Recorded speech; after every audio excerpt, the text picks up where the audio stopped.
How do? Season 2 is about to begin.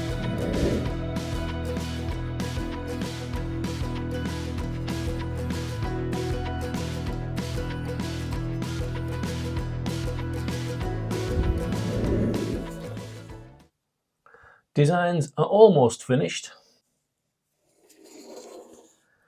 and ready to be transferred onto wood. Season 1 was all about a base 6 inspired design.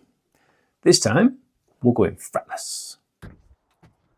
Now of course a fretless base should be really simple and dead easy. But then we've got to take into account I need to rip cut a 15-foot long piece of pew. I'm going to use a material for the fretboard that I've never used before. Oh yeah, and there's going to be some stained glass windows.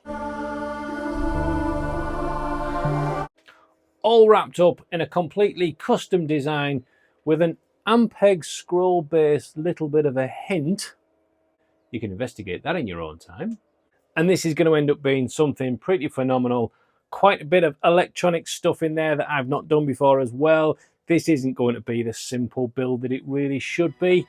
If that sounds like fun, make sure you click the subscribe and ring that notification bell because all these episodes will be coming out pretty soon. Until then, I've got some tidying up to do, as always. I'll see you soon. God bless. Bye.